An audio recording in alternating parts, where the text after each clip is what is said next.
Hi guys, welcome back to my YouTube channel Deepti vlogs. మీరు ఎలా ఉన్నారు? నేనైతే చాలా అంటే చాలా బాగున్నాను.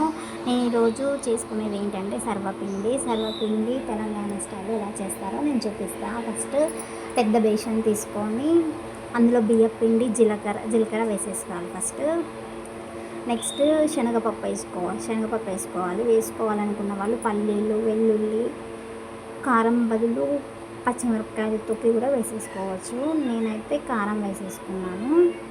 నేను కొంచెం స్పైసీగానే తింటాను కాబట్టి కొంచెం కారం అనేది నేను కొంచెం ఎక్కువగానే వేసేసుకున్నాను. ఉప్పు మాత్రం కొంచెం లైట్గా తీసుకుంటాను, ఎందుకంటే కోపం వస్తుంది. ఈ మధ్య నాకు తినే కోపం వస్తుంది కాబట్టి నా అంతటా నేనే ఉప్పు తగ్గించేసేసాను. మొత్తం కలిపేసేయాలి. మనం చపాతీ ముద్ద ఎలా చేసుకుంటామో యాజ్ ఇట్ ఈస్ అలానే మెత్తగా చేసేసుకోవాలి. నా ప్రెగ్నెన్సీ టైంలో జరిగిన ఒక మూమెంట్ మీతో షేర్ చేసుకోవాలనుకుంటున్నాను. ఏంటంటే మా హస్బెండ్ ఆర్ఎంపీ డాక్టర్ కాబట్టి లోపలికి రానిస్తారేమో హోప్ తోటి నేను కూడా వస్తాను, నువ్వేం టెన్షన్ పడకు, ఏం కాదు, మంచిగానే డెలివరీ అవుతావు, మన లోపల మన బేబీ కూడా బాగానే ఉంటుంది అనేసి నాకైతే ధైర్యాన్ని ఇచ్చేసి తను రూమ్ దాకా వచ్చేసి రూమ్లోకి రాకుండానే వెళ్ళిపోయాను. నేను ఒక్కదాన్నే ఉన్నా అక్కడ, ఎవరిని రానివ్వట్లేదు అసలుకి. చాలా అంటే చాలా భయం వేస్తుంది. నేర్చుకుంటూ బయటకు వచ్చేస్తానేమో అని చెప్పి మా వాళ్ళందరూ వెయిట్ చూశారు. కానీ నేను మాత్రం నవ్వుకుంటూ వచ్చేసరికి అందరూ షాక్ అయిపోయారు. దీన్ని అయితే ఈ చపాతీ ముద్దలా చేసుకున్న దాన్ని అయితే కళాయికి ఇలా పట్టించేసేయాలి. ఫస్ట్ కళాయికి ఇలా పలసగా పట్టించేసేయాలి. మందంగా పట్టించుకుంటే ఏమవుతుందంటే లోపల ఉడకవేసరికి స్టమక్ పెయిన్ వస్తుంది కాబట్టి ఇలా పలసగా పట్టించేసేయాలి.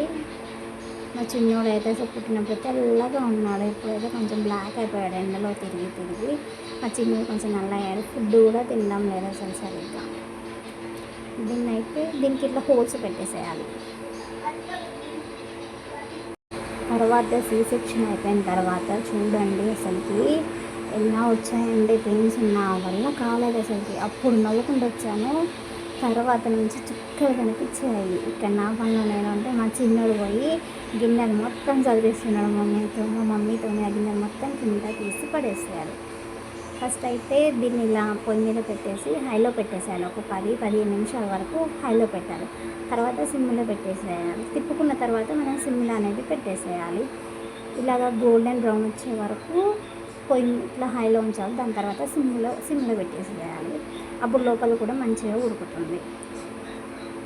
ఇది ఈవినింగ్ టైంలో స్నాక్ పిల్లలకి ఏదైనా క్రిస్పీ కావాలంటే ఇది చేసి పెడితే చాలా ఇష్టంగా తింటారు. నేనైతే ఫస్ట్ నుంచి బాగానే ఇష్టంగా తినేదాన్ని. దీన్ని అయితే స్కూల్కి వెళ్ళేటప్పుడు కూడా బాగా తినేదాన్ని నేను.